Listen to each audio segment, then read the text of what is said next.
स्वागत है आपका आंसर्स क्लासेस में। मैं हूं आर्य शर्मा और आज मैं लेके आया हूं इस वीडियो में गॉस की थ्योरम का पहला एप्लीकेशन। यानी आपने पिछले वीडियो में पढ़ा होगा कि गॉस थ्योरम क्या कहती है कि किसी भी सरफेस एरिया से कितना फ्लक्स पास होगा वो होता है क्यू बाई एप्सिलॉन नॉट। तो भाई अगर हम लोगों ने गॉस थ्योरम पढ़ रखी है तो उसका एप्लीकेशन भी होना चाहिए। एप्लीकेशन का मतलब वहाँ इसको कहाँ यूज़ करते हैं, ठीक है। तो उसको समझने के लिए पहला एप्लीकेशन मैं आपको दिखाने जा रहा हूँ। ये आपका electric field intensity due to a uniform charge long wire, यानी एक इन्फिनाइट लेंथ का वायर है जो क्या है यूनिफॉर्मली चार्ज है। मैंने चार्ज यहाँ पे दिखाया नहीं है, आप दिखा सकते हैं। ये क्या है, इस पे पूरा चार्ज इसकी सरफेस पे क्या होगा, फैला होगा। ये यूनिफॉर्मली चार्ज इस वायर पे है, ठीक है।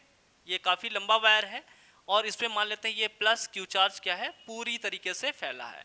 तो अगर किसी भी वायर पे यानी किसी भी लीनियर कंडक्टर पे कोई चार्ज यानी आवेश फैला होता है तो उसके पास एक चार्ज डेंसिटी आ जाती है और जो होती है लेमडा। चार्ज डेंसिटी क्या होती है, लेमडा। और ये इक्वल टू हम लोग लिखते हैं क्यू बाई एल। एल क्या है, जहाँ पर तार इसकी लंबाई होती है, यानी हम चार्ज डेंसिटी का यूज यहाँ पे लेमडा के फॉर्म में करेंगे या Q इक्वल्स टू हमें याद रखना है कि Q चार्ज था।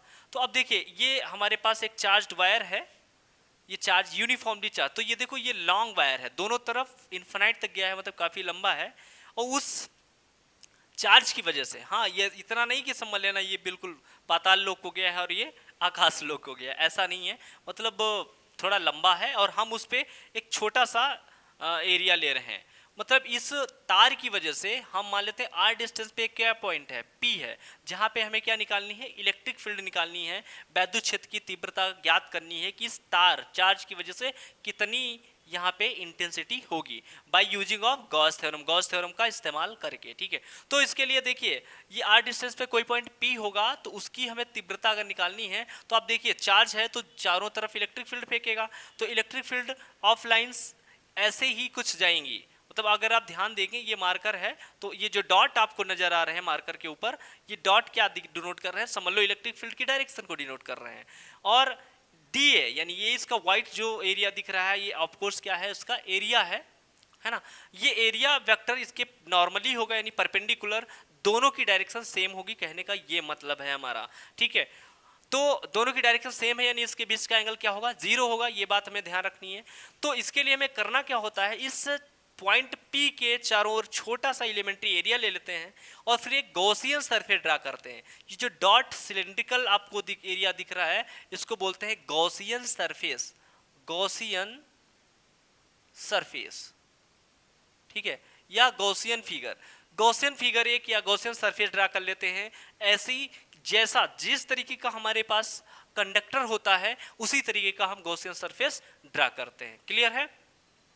तो अब हमें इसकी वजह से इस P पॉइंट से कितना फ्लक्स पास होगा वो हम जानते हैं, कितना होगा छोटा एरिया है तो छोटा सा फ्लक्स इस छोटे से एरिया से पास होगा, यानी ये आ जाएगा d phi equal to E dot d A. इतना आप जानते हैं, किससे किससे ये जानते हैं, ये फ्लक्स की डेफिनेशन से हम जानते हैं कि अगर कोई स्मॉल एरिया है उससे कितना फ्लक्स पास होता है, वो पास होता है ई डॉट डी ए के बराबर। ओके चलिए आइए इसको अगर हम जानते हैं तो ये छोटा सा फ्लक्स अगर इससे पास हो रहा है तो अब हम इस पूरे जो गॉसियन सरफेस हमने सिलेंड्रिकल ड्रा कर रखा है इससे कितना फ्लक्स पास होगा, ठीक है।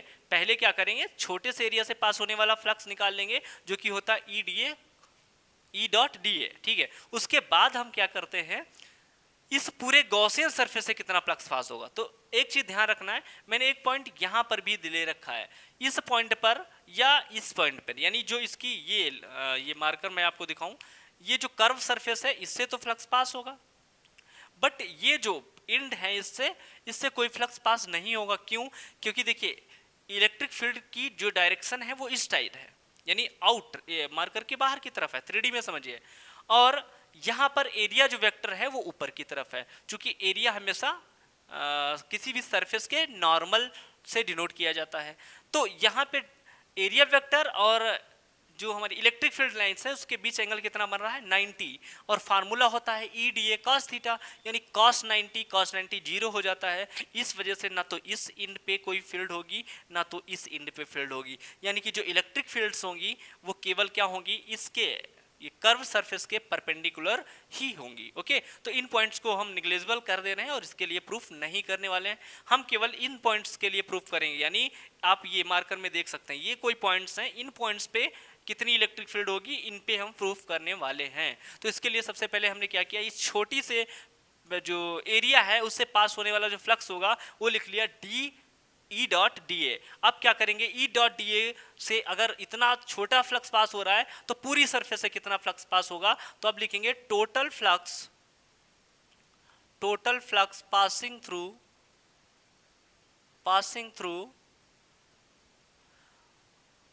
होल गॉसियन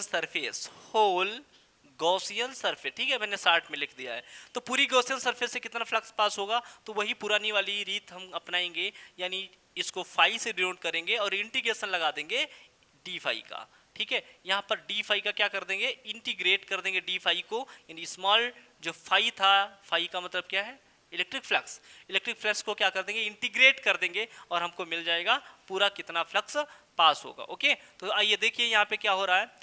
अब हम ई डी फाई की जगह पे क्या रख देंगे, ई डॉट डी ए रख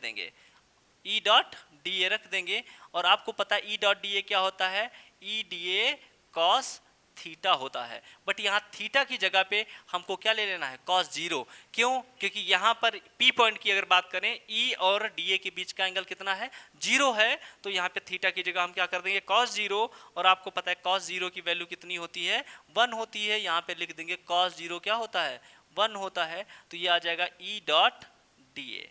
ठीक है, ये बाहर, अब देखो ई यहाँ पे कांस्टेंट होगा, ई को बाहर ले लेते हैं और अंदर रहेगा dA, और आपको पता है dA का इंटीग्रेशन क्या होगा, इस पूरे सरफेस का एरिया कितना होगा, सिलेंड्रिकल सरफेस है ना, ये गॉसियन सरफेस कैसी है, सिलेंड्रिकल। तो सिलेंड्रिकल का मतलब होता है एक बेलन, और बेलन की जो सरफेस एरिया होती है वो होती है 2πr_l। अगर बात कर लें 2πr_l क्यों होती है, देखो l यहाँ पे डिस्टेंस है तो 2πr_l ले लेंगे। आप लोगों ने हाई स्कूल में पढ़ा होगा 2πr_h, तो 2πr_h का मतलब वहाँ पे हाइट को h से लिख गया था। यहाँ पर हम इसकी लेंथ को डिनोट कर रहे हैं, तो बात एक ही है, l को लेंथ मान लो, है ना।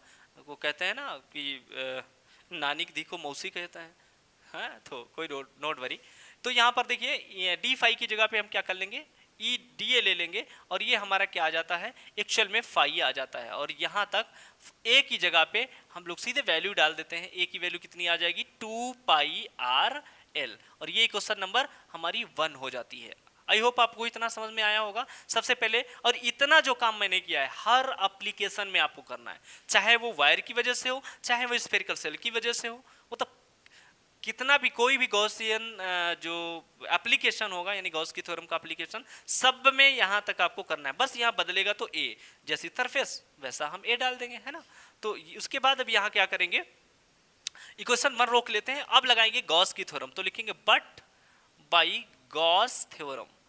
ठीक है, गॉस थ्योरम से आपको पता है फाई इक्वल्स टू गॉस ने बताया था Q/ε0 होती है, और ये क्वेश्चन हो जाएगी दूसरी बच्चा। अब देखिए थोड़ा कैमरे को नीचे कर लेते हैं क्योंकि आपको शायद दिख नहीं रहा होगा अभी, चलो अभी तो दिख रहा है ये बात। ओके, चलिए अब दिखेगा आपको। तो भाई यहाँ पे क्या करते हैं, गॉस ने देखो हमने निकाला है phi equals to E dot 2πr_l, और गॉस ने बताया था कि भाई उन्होंने तो कहा था कोई सेफ रख लो, कितना फ्लक्स पास होगा, Q/ε0, तो इनकी बात भी माननी पड़ेगी ना, बड़े बुजुर्गों की माननी होती है। तो यहाँ पे फाई इक्वल्स टू क्या हो जाएगी, Q/ε0 हो जाएगा। ये किसने बताया था, गॉस ने। इन्हीं का यूज करना है ना, एप्लीकेशन में कहेगा ही कि भाई गॉस की थ्योरम का यूज करके ही हमें निकालना है, और वैसे भी इनका यूज करके ही निकाल पाते हैं। ठीक है, तो देखिए ये हो गया फाई इक्वल्स टू Q/ε0। अब इन दोनों इक्वेशंस, दोनों काहे की इक्वेशंस हैं, फाई की हैं, मतलब दोनों फाई की वैल्यूज होगी, तो हम क्या करेंगे, फाई की वैल्यूज हैं तो इनको इक्वल कर देते हैं। हमारा क्या जाता है, तो इन दोनों को इक्वल करेंगे तो लिखेंगे फ्रॉम 1 and 2। अगर 1 और 2 से देखें तो हम लिख पाएंगे 2πr_l, यानी ई 2πr_l equals to what, Q/ε0। मतलब ये अगर बराबर है ये बराबर है तो इन दोनों को बराबर करने में कोई हर्ज नहीं है, तो इनको बराबर कर देंगे तो 2 पाई आर एल को उधर भेज देते हैं और हम रखेंगे ई इधर, तो ई इक्वल टू हो जाएगा आपका 1/2 पाई आर एल, ओके, और Q बाई एप्सिलॉन नॉट, ठीक है। तो थोड़ा ध्यान दें, Q बाई एल इसको ऐसे लिख लेते हैं, एप्सिलॉन ले आते हैं इसके साथ और L ले जाते हैं इसके साथ, ओके। अब देखिए Q by epsilon not, sorry Q by L क्या होता है, मैंने पहले ही आपको बता रखा था। Q बाई एल बराबर होता है लेमडा, है ना, लीनियर चार्ज डेंसिटी। तो लेमडा इक्वल्स टू क्या होता है, Q बाई एल, तो इसकी जगह पे Q बाई एल की जगह पे हम यही डाल देंगे, तो E इक्वल्स टू हो जाएगा 1/2 पाई एप्सिलॉन नॉट, ठीक है। R को भी इधर ले आएंगे और ये आ जाएगा लेमडा अपान आर, ठीक है, आर इसके नीचे आ जाएगा, लेमडा अपान आर, ये इलेक्ट्रिक फील्ड आ जाती है। देखिए आप यहीं पे छोड़ सकते हैं, बट क्या करते हैं न्यूमेरिकल प्रॉब्लम में हमें 2 पाई एप्सिलॉन नॉट की वैल्यू ना होकर 1/4 पाई की वैल्यू दी रहती है, 4 एप्सिलॉन नॉट की, तो क्या करते हैं यहाँ पे 2 से नीचे मल्टीप्लाई कर दीजिए और 2 से ऊपर कर दीजिए, तो ये बन जाएगा 4 पाई, है ना।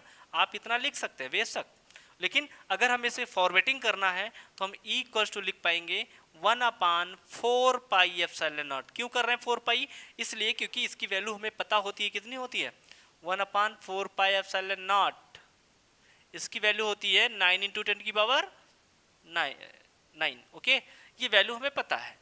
तो इसकी जगह पे हम लोग 4 पाई बना लिए हैं, तो 2 से नीचे मल्टीप्लाई किए हैं तो 2 से ऊपर भी करना पड़ेगा, बराबर की हिस्सेदारी रहेगी तो बात बनी रहेगी। और ये आ जाती है आपकी electric field due to a long wire, यानी कोई तार, कोई लंबा तार जिसकी वजह से हमें इलेक्ट्रिक फील्ड निकालनी होती है, तो हम कुछ इस तरीके से निकाल पाते हैं। तो आई होप आपको ये प्रूवमेंट अच्छा लगा होगा, सही लगा होगा, और अगर आपको इससे थोड़ी भी हेल्प मिलती है तो वीडियो को लाइक करके ही जाना, और अगर आप नए हैं तो सब्सक्राइब भी कर लो यार, आपका कुछ नहीं बिगड़ेगा, ठीक है। जय हिंद।